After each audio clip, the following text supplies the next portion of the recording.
नमस्कार दर्शकों, स्वागत है आपका इस न्यूज में। तो आज हम हैं संत रामपाल जी महाराज जी के सत्संग में गैबुआ रामनगर। तो हमारे साथ यहाँ पर एक सेवादार जो यहाँ पे जो संत रामपाल जी महाराज जी के शिष्य जुड़े हुए हैं, तो उनसे हम जानेंगे कि वो यहाँ से कैसे जुड़े और इनके क्या अनुभव रहे, इसके बारे में जानेंगे। और दूसरा ये कि जो इनसे पहले इनकी क्या साधना पद्धति थी और यहाँ आके क्या साधना पद्धति रही है। नमस्कार जी, स्वागत है आपका इस न्यूज में। आपका शुभ नाम? मेरा नाम देवांचंद दास है। अच्छा, तो जैसे आप यहाँ संत रामपाल जी महाराज के सत्संग में आए हैं, तो यहाँ पर आपने नाम दीक्षा ली है और इससे पहले भी आप कहीं न कहीं जुड़े रहे होंगे, तो उसके बारे में थोड़ा सा आप बताना चाहेंगे कि क्या साधना पद्धति पहले की रही और यहाँ पर जब आए तो यहाँ आपको क्या अंतर दिखा यहाँ पे? सर, इससे पहले मैं राधा स्वामी सत्संग ब्यास से जुड़ा हुआ था और वहाँ मैंने लगभग 33 साल उनके जो साधना उन्हें दी थी मुझे, मैं उसकी साधना करता था। लेकिन उसमें और यहाँ की साधना में धरती आसमान का फर्क है। उनकी जो साधना थी वो शास्त्र विरुद्ध है, वो कहते कुछ और है, करते कुछ और है। जो वो बोलते हैं उसको वो दर्शाते नहीं है। जैसे वो कहते हैं कि कर नैना दीदार महल में प्यारा है, और वो कहते हैं कि परमात्मा सतलोक में नूर ही नूर है, प्रकाश ही प्रकाश है, जबकि खुद बोल रहे हैं कि कर नैनो दीदार महल में प्यारा है। वो सतलोक रूपी महल में भगवान प्यारा बैठा हुआ है, उसको आंखों से देखो। लेकिन वो ऐसा करते नहीं। वो फिर वो एक कोटेशन देते हैं, बाइबल का कोटेशन देते हैं। वो कहते हैं कि भगवान जो है निराकार है। वो कहते हैं कि God made man in his own image, यानी भगवान ने मनुष्य को अपने जैसा बनाया है। फिर वे कहते हैं कि परमात्मा निराकार है और सतलोक में परमात्मा नहीं है, नूर ही नूर है, प्रकाश ही प्रकाश है, जबकि खुद बोल रहे हैं कि भगवान ने मनुष्य को अपना जैसा बनाया है। जब भगवान ने मनुष्य को अपना जैसा बनाया तो फिर भगवान कैसे होंगे? भगवान भी तो हम जैसे होगा। तो मैंने जब उनके साधना में और मुझे गुरु जी संत रामपाल जी महाराज के साधना में अंतर देखा तो बहुत अंतर आया। और ये शास्त्र अनुकूल साधना है, वो शास्त्र विरुद्ध साधना है। तो जैसे कि आपने बताया कि आप इससे पहले राधा स्वामी जो सत्संग वगैरह में थे, तो वो जैसे परमात्मा को एक तरीके से निराकार बताते हैं, है ना, लेकिन वो खुद कहते हैं कि परमात्मा ने अपने आकार में बनाया है, ऐसा वो बाइबल का उदाहरण देते हैं। तो जैसे वहाँ पे अगर वो लोग कोई भी जहाँ पे वहाँ की संगत वगैरह है, तो उसमें क्या मतलब मंत्र दीक्षा या नाम दीक्षा वगैरह देते हैं, तो वो क्या मंत्र देते हैं, ये जो हमारे शास्त्र में वो है कि नहीं है, उसके बारे में थोड़ा बताना चाहेंगे आप? हाँ, वो एक उनका कबीर साहब का एक वो है, पूरी एक श्लोक है कि कर नैनो दीदार महल में प्यारा है। उसमें वो सब मंत्र दिए हुए हैं, जो मंत्र वो देते हैं वो गुरु जी। जैसे वो प्रथम 5 नाम देते हैं, ज्योतिरंगा रणका सोहंग सतनाम करके देते हैं। वो उसका केवल एक कबीर साहब ने वो तो पूरा ही दे रखा है उसमें, कबीर साहब ने अपनी बाणी में। वो तो सूक्ष्म शरीर के नाम भी है, स्थूल शरीर के नाम भी है, लेकिन वो उन नामों को देते हैं जो यूजलेस है, जो हमारे मतलब की नहीं है। वो मंत्र गुरु जी संत रामपाल जी महाराज देते हैं कि वो हमारे कमलों को खोलने वाले मंत्र हैं, जो हमको इन सूक्ष्म लोक से अलग करते हैं, अलग निकालते हैं। तो जो संत रामपाल जी महाराज जी जो नाम दीक्षा देते हैं, तो जैसे आपने बोला कि जो कमलों को खोलने के मंत्र हो गए, तो वो मतलब किसके मंत्र होते हैं? किसी देवता के मंत्र होते हैं या कोई हमारे गीता में, वेद में, शास्त्र में उसका कोई प्रमाण या उल्लेख मिलता है? आपने सही पूछा। ये मंत्र जो होते हैं हमारे शरीर में, जो कमल होते हैं, चैनल होते हैं, उनको खोलने के होते हैं। और ये हमारे शरीर में जो चैनल होते हैं पूरे देवी देवताओं के होते हैं, ब्रह्मा जी के और विष्णु जी के, ये लक्ष्मी जी के, इनके मंत्र होते हैं। इनको ये खोलने के वो मंत्र देते हैं गुरु।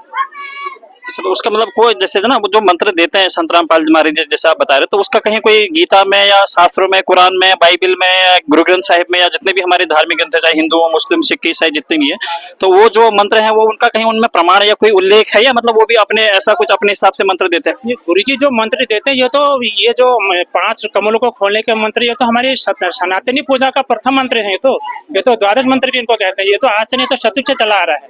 ये मंत्र तो शतुक से आते हुए आज इस मंत्र को खोला गया हमारे गुरुजी द्वारा। बल्कि हमारे गुरुजी बताते हैं कि तीनों देवा कमल दल बसे, ब्रह्मा विष्णु महेश, पहले इनकी वंदना फिर सुन सदगुरु उपदेश, कि पहले इनकी वंदना करनी जरूरी होती है। यानी हमारे कमल जब खुलेंगे तब हम आगे की साधना को कर पाएंगे, नहीं तो आगे की साधना इन कमलों के खुले बगैर नहीं होगा। अच्छा, तो यानी कि जो संत रामपाल जी महाराज जी है, जैसा आप बता रहे हैं कि वो जो है पहले जो उनके जो हमारे कमलों में जो देवताओं के मंत्र हैं, पहले प्रथम मंत्र एक तरीके से वो देते हैं कमलों को खोलने के, उसके बाद फिर आगे की जो मंत्र वगैरह होते हैं या प्रथम द्वितीय जो भी है वो फिर आगे के होते हैं। और जो पहले जो मेन मंत्र है वो एक तो देवताओं के, और आपने जो बताया कि वो कमलों के खोलने के मंत्र होते हैं, खोलने के होते हैं। यहाँ आपने बिल्कुल सही कहा। ये पहले जो मंत्र होते हैं, हमारे शरीर में जितने कमल बने हैं, यानी मूल कमल, स्वादिष्टान चक्र और मणिमूलक चक्र और हृदय चक्र और कंठ चक्र, त्रिकुटी चक्र, इनको खोलने के मंत्र होते हैं पहले। तो जैसे कई लोगों का ये मानना है कि ना, जैसे संत रामपाल जी महाराज जी से जगत में जैसे जो बाहर के लोग हैं वो कहते हैं कि संत रामपाल जी परिचित एक तरीके से सनातन विरोधी हैं, ये तो हमारे देवी देवताओं के पूजा पद्धति और उनके बारे में एक तरीके से खंडन करते हैं, तो मतलब मुस्लिम जो है उनका एक तरीके से उस तरीके से प्रचार करते हैं। तो मतलब आप ये कह रहे हैं कि जो संत रामपाल जी महाराज जी है वो एक तरीके से देवी देवताओं के मंत्र वगैरह या कोई भक्ति वगैरह छुड़वाते नहीं, वो एक तरीके से सही साधना मंत्र देता है, आप ऐसा कहना चाह रहे हैं? बिल्कुल बिल्कुल बिल्कुल बिल्कुल आप सही कह रहे हैं। संत रामपाल जी महाराज किसी देवी देवता को छुड़वा नहीं रहे, वो इन देवी देवताओं को की सही साधना बता रहे हैं कि पहले आप शुरुआत कैसे करेंगे। शुरुआत में पहले देवी देवताओं के मंत्र को करने की होती है, उसके बाद तो फिर बहुत आगे की चीजें हैं। पहले जो शुरुआत है वो प्रथम मंत्र से होगी, जो यहाँ के लोग हैं वह देवताओं के मंत्र, उसके बाद फिर आगे के जो भी मंत्र वगैरह है, तो आगे के क्या मंत्र रहते हैं और उसका कोई साधना पद्धति, कोई उल्लेख है, कोई गीता में, वेद में, कुरान शरीफ में या बाइबल वगैरह में, उसको थोड़ा सा कुछ उल्लेख करना चाहेंगे, वो कहाँ मंत्र वगैरह लिखे हैं या कहाँ उसका प्रमाण मिलता है? ठीक है, मैं आपको बताना चाहूंगा कि पहले जो कमलों को खोलने का मंत्र होता है, उसके बाद पहला मंत्र में माना जाता है इसको, जो कमलों को खोलने वाले देवी देवताओं। उसके बाद सतनाम होता है, जो 2 अक्षर का होता है, जिसका प्रमाण गुरु ग्रंथ साहब में भी है, हमारे शास्त्रों में भी है, कुरान शरीफ में भी वही चीज का प्रमाण है। अच्छा, तो जैसे है ना, जो संत रामपाल जी महाराज जी जो है वो किसकी साधना पद्धति बताते हैं भाई? कोई तो इष्ट होगा, कोई पद्धति होगी कि भाई किस मेन जो उनका उद्देश्य कि भाई वो किस परमात्मा की भक्ति करने के लिए प्रेरित करते हैं? संत रामपाल जी महाराज बताते हैं, जो बताते हैं हमें, वो कबीर परमात्मा की भक्ति बताते हैं, पूर्ण परमेश्वर अक्षर परम की वो भक्ति बताते हैं। जो गीता जी में भी बोला है, ओम तत्सत इति निर्देशो ब्रह्मण तिर्वेद समर्थो ब्रह्मणा तेन वेदा च विहिता पुरा। ये जो मंत्र बताया है, ये पूर्ण परमात्मा को प्राप्त करने का मंत्र है, जो हमारे शास्त्र में गीता जी में इसका प्रमाण है। अच्छा, तो ओम जो आपने बताया, ओम तत्सत ऐसे करके कोई मंत्र वगैरह बताया गीता में, तो वो जो प्रमाण है वो वही मंत्र एक तरीके से संत रामपाल जी महाराज जी देते हैं। तो यानी कि जो जैसे और लोगों की जो ये भ्रम है कि जैसे या उनकी जो इस तरीके से कि गलत एक तरीके से सोच है या उनको ये कि ज्ञान नहीं है, तो जैसे वो लोग सोचते हैं कि जो हमारा जो संत रामपाल जी महाराज जी वो एक तरीके से सनातन विरोधी नहीं, एक तरीके से आप ये कहना चाह रहे हैं कि वो तो एक सही सनातन पूजा जो साधना पद्धति है उसका एक तरीके से सही ज्ञान दे रहे हैं उनको, आप ये बताना चाह रहे हैं? हाँ बिल्कुल, हमारे गुरु जी संत रामपाल जी महाराज सनातन धर्म की पुनर्स्थापना कर रहे हैं, वो जड़ से उसको उठा रहे हैं। जो पूरा ज्ञान आज तक विलुप्त हो चुका, उस ज्ञान को दोबारा प्रकट कर रहे हैं, क्योंकि मोक्ष का समय जब आता है, ये ज्ञान गुरु जी द्वारा आज ही जिसको प्रकट किया जा रहा है। ये मोक्ष समय कलयुग में ही आता है, और कलयुग में समय अब आ चुका है, और गुरु जी हमारे संत रामपाल जी महाराज जिसको जड़ से सत्य सनातन धर्म को जड़ से उठा रहे हैं।